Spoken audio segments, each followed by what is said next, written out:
Bonjour à toi qui regarde ce tutoriel spécial caméra. Mais pas que. Voici le résultat quand l'on met l'appareil pour la vision première personne. Je précise que c'est toujours en phase de test. Ça donne déjà bien, je trouve. Et toi qui regardes, comment tu trouves ça? Mets-le en commentaire pour donner ton avis. Si tu veux bien sûr, rien ne t'y oblige. Il y a encore des choses à régler pour certaines armes et autres, mais voilà. Ah oui, là c'est pas terrible.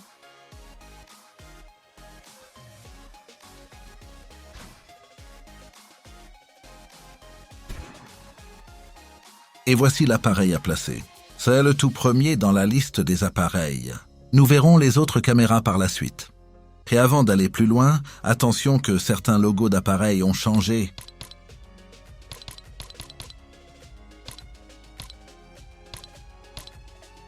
Comme ceci.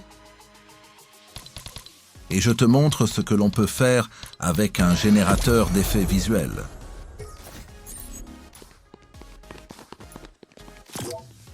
Plusieurs sortes de réglages sont accessibles. Je t'en montre quelques-uns.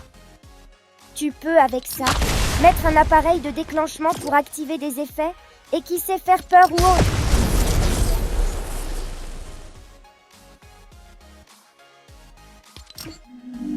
Wesh, là on voit pas grand-chose. Oui, bon, je t'ai pas demandé ton avis, c'est juste que l'on est en création, je pense. Oui, ok. Je dis plus rien, moi. Ah, quelle bonne idée. Continue ta présentation d'effets visuels. Je vais réfléchir en attendant. Alors voici la pluie, j'aime bien ce côté réaliste.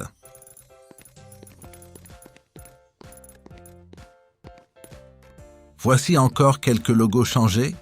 Tu as regardé si certains réglages avaient changé aussi? As-tu à décider de continuer de parler, toi, et non pas encore une chose à la fois? Voici le nouveau logo de l'appareil de barrière. C'est avec ceci que tu peux créer un ciel autre que celui d'origine. Je te montre. Je l'ai placé de ce côté.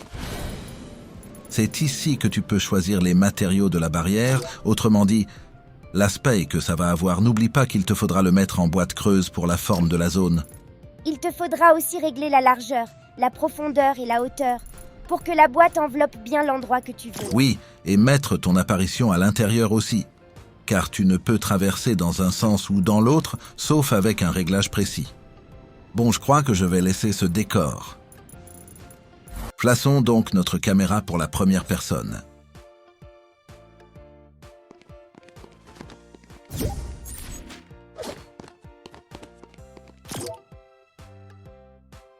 La priorité est, si tu places plusieurs caméras, il te faudra mettre un numéro supérieur pour que la caméra choisie prenne le dessus sur l'autre. J'ai pas trop compris là. Je ferai un exemple et expliquerai différemment plus loin dans la vidéo. Merci, il y en aura besoin. Il y a beaucoup de réglages différents, je ferai un deuxième tuto spécial caméra, pour ce qui est des réglages spéciaux. C'est clair, car quand je vois transition et tout ce qui s'ensuit, je ne comprends rien du tout. C'est du langage technique, mais ne t'inquiète pas. Et si toi qui regardes, tu as besoin de plus d'explications, n'hésite pas à faire un commentaire. Alors reprenons.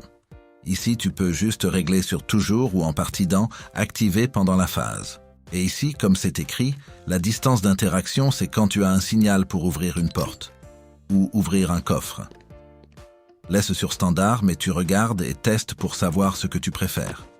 Ici, je te montre le résultat d'une autre caméra. Je ne vois pas vraiment la différence. En fait, je ne peux que me déplacer dans deux sens. Regarde bien.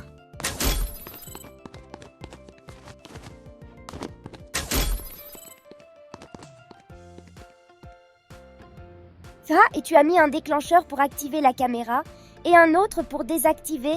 C'est ça, Andy. Tu as bien vu. Mais attention. Surtout, ne fais pas ajouter aux joueurs au début et sur activer en phase, fais jamais. C'est pour cela que j'ai mis de déclencheur pour activer et désactiver. N'oublie pas, pour sauter et s'accroupir. Si tu sélectionnes comme moi, cela fera que c'est avec le joystick avec lequel tu te déplaces, que tu sauteras en allant vers le haut et tu t'accroupiras en allant vers le bas.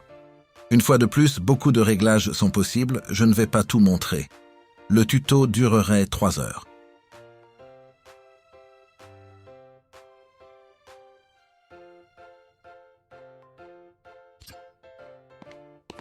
Comme je te l'ai montré dans un autre tuto, pas besoin de te remontrer les réglages à faire pour faire activer.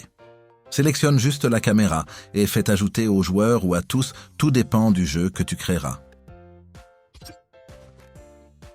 Pour cette troisième caméra, voici le résultat.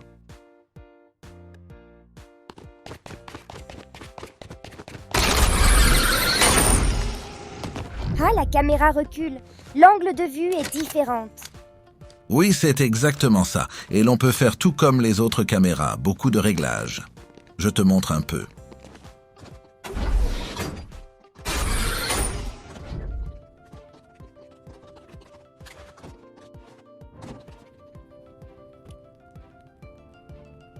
Je précise que j'ai fait appliquer la caméra au joueur avec l'appareil qui te permet de monter au-dessus. Ah, l'on peut faire ça. Évidemment. Ou avec un appareil de zone, ou en prenant une arme, etc. Je fais quelques petites modifications pour bien voir la différence entre la caméra habituelle et celle que l'on est en train de faire. Ça c'est bien, on se rendra mieux compte. Et voici la différence, que l'on remarque un peu plus.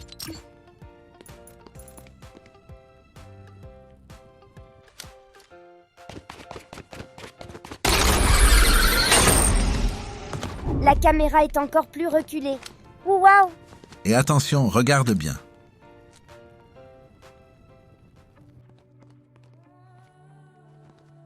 Mais tu es invisible. Et oui, certains réglages peuvent être pratiques. Par contre, je ne sais pas encore si je suis invisible pour tout le monde dans une game. Et il faut très bien régler la caméra, car là ce n'est pas facile de jouer.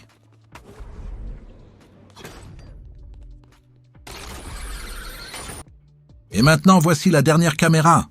Oh non, il y en a encore une. Oups. Alors pour celle-ci, celle que je préfère. L'on peut visualiser tout autour de soi et surtout se voir de face, c'est grâce à elle que je fais beaucoup de shorts. Les réglages pour l'utiliser sont simples, sauf évidemment si l'on veut faire quelque chose de spécial avec, ou la placer avec d'autres caméras.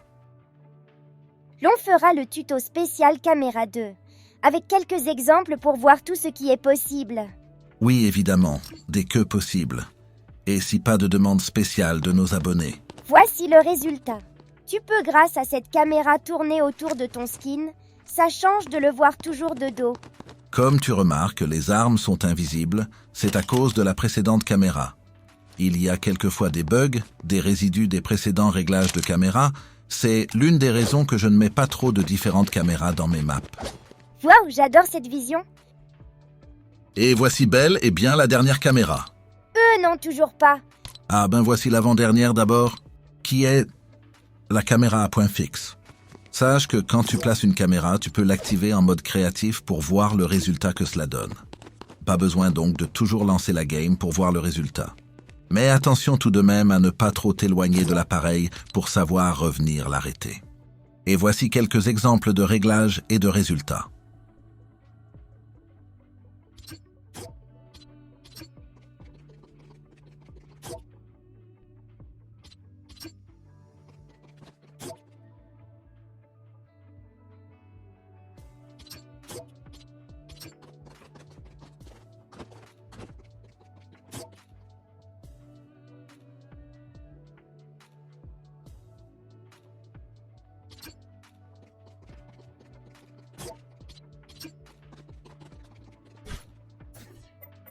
Je vais placer la caméra dans un autre sens pour peut-être avoir un autre aperçu.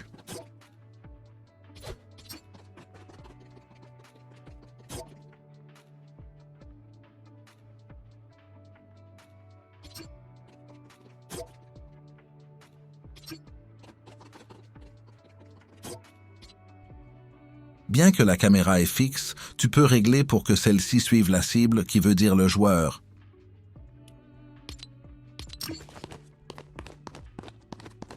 Et ne t'inquiète pas, en partie l'on ne voit pas la caméra proprement parler.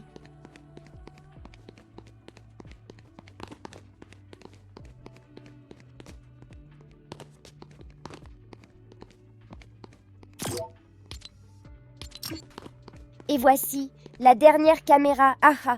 Merci. Pour celle-ci, c'est une caméra à angle. Comme tu as remarqué, un personnage est présent, ça représente un joueur, la caméra elle est plus haut. Je vais faire quelques réglages pour montrer.